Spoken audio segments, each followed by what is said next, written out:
আল্লাহর দোহাই লাগে, অনেক চাঁদাবাজ সন্ত্রাস দুর্নীতিবাজকে আপনারা সংসদে ঢুকিয়েছেন, এদেরকে কোনো মন্ত্রণালয় দিবেন না। চুরি করেছেন, সেটা চুরি করতে যাবেন না। একটা ভোট চোর যদি পার্লামেন্টে যায়, সে তো জনগণের পকেটের টাকা চুরি করবে, ব্যবসায়িক টাকা চুরি করবে, এমন কোন জায়গা নেই যেখানে হলো সে হাত বসাবে না।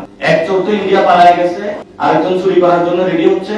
এই চোরদেরকে কিভাবে চুরি থেকে ঠেকানো যায়, আমাদেরকে সবাইকে একটু সজাগ থাকতে হবে। বাংলাদেশে টোটাল একটা ইলেকশন ইঞ্জিনিয়ারিং হয়েছে, যেটা সেটআপটা অনেক আগেই করা হয়েছিল। কে কত আসন পাবে, কিভাবে পাবে। আমার যে ব্যক্তিগত এক্সপেরিয়েন্স, সেটা হলো কেন্দ্র পরিদর্শনে গিয়েছিলাম, মাথায় এসে বসে দিছে, বিভিন্ন জায়গায় বাধাগ্রস্ত সৃষ্টি করেছে আমাকে। তারপরে হলো সন্ধ্যার পরে একসাথে আমাদের 97 কেন্দ্রে তারা একসাথে অ্যাটাক দিয়েছে এবং আমাদের সবাইকে নাজেহাল বানিয়ে দিয়েছে। তো যেটা বাংলাদেশে হচ্ছে, এটা কর্পোরেট সিস্টেমে একটা ইলেকশন, অর্থাৎ আপনার কাছে 1000 কোটি টাকা থাকবে, আপনি চাঁদাবাজি সন্ত্রাসী দুর্নীতি করবেন, টাকা কামাবেন 5 বছর, মানুষের উপর অত্যাচার করবেন, তারপরে সবার সামনে আল্লামা হিসেবে উপস্থিত হবেন, হয়ে বলবেন আমাকে ভোট দাও। তো মানুষ আপনাকে হলে ভোট না দিল, আপনি এক জায়গায় বাচ্চারে পাঠাবেন, এক জায়গায় বউরে পাঠাবেন, এক জায়গায় ভাগিনারে পাঠাবেন, এবং আপনি এক জায়গায় যাবেন, গিয়ে যে কোনো মূল্যে ইলেকশনের রেজাল্টটা রিডিং করে নিয়ে এসে বলবেন আমি হলাম এমপি।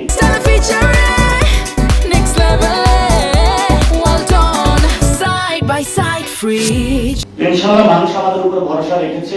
আমরা বাংলাদেশের মানুষের উদ্দেশ্যে যেটা বলতে চাই, আমরা আপনাদের কাছে গিয়েছি, আপনারা আমাদেরকে ভালোবাসা দিয়েছেন পুরো বাংলাদেশের শাপলাকলিতে। আমরা ওদেরকে এক্সপেকটেশন করি না যে ভালোবাসা আমাদেরকে দিয়েছেন। একজন মহিলা, তার বয়স 90 এর উপরে, সে সাভার থেকে আমাকে ভোট দিতে এসেছিল, কথা বলতে পারে না, একজন ক্যান্সারের রোগী ভোট দিতে এসেছিল। কিন্তু এই মানুষের ভোটগুলো হলো তারা চুরি করেছে। মানে সোজা কথা, এখানে ভোট চোর। একটা ভোট চোর যদি পার্লামেন্টে যায়, সে তো জনগণের পকেটের টাকা চুরি করবে, ব্যবসায়িক টাকা চুরি করবে, এমন কোন জায়গা নেই যেখানে হলো সে হাত বসাবে না। ভোট চোর তো আছে, এখন হলো চোর দল। এটা আরো বলে ত্রিপল আরো বাড়ানো যায়, ভাগিনা, একদম পুরো একটা গোষ্ঠী শব্দ হলো ভোট চোর। এই পরিস্থিতির মধ্যে দিয়ে যাচ্ছে, কিন্তু যেটা বাজে অভিজ্ঞতা হলো ইয়াং জেনারেশনের। তারা তো কেন্দ্র ছিল, তারা দেখেছে কিভাবে হলো বাংলাদেশে ভোট চুরি হয়েছে। তো আপনারা সাংবাদিক ভাইরা যারা আছেন, আগেও আপনাদের সাথে আমার নির্বাচন কমিশন এখানে বারবার কথা হয়েছে যে বাংলাদেশে ইলেকশন যে সিস্টেমটা আছে, এটা টোটালি এটা একটা করাপ্টেড সিস্টেম।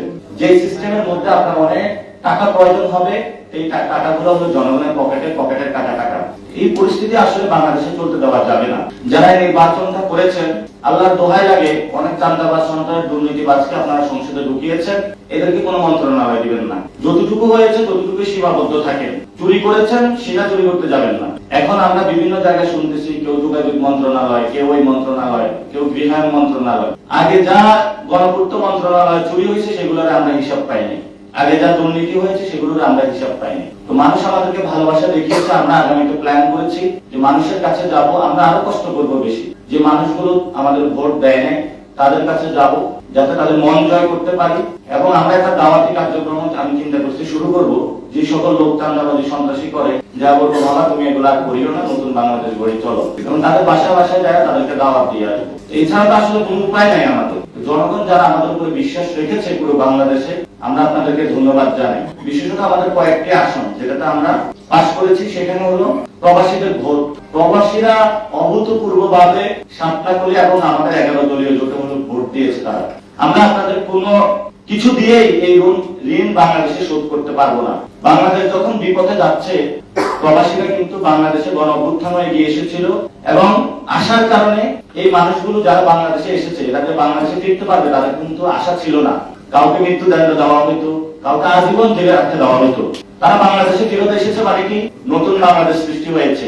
তা আপনারা ভোট দিয়ে নতুন ভাবে বাংলাদেশকে জাগিয়ে তুলেছেন, গণ অভ্যুত্থানও ছিলেন, আপনাদের দিকে আমরা তাকিয়ে আছি।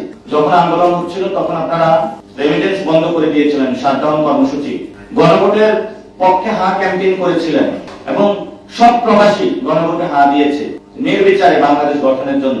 তো এখনো নতুন বাংলাদেশে আপনারা দেখবেন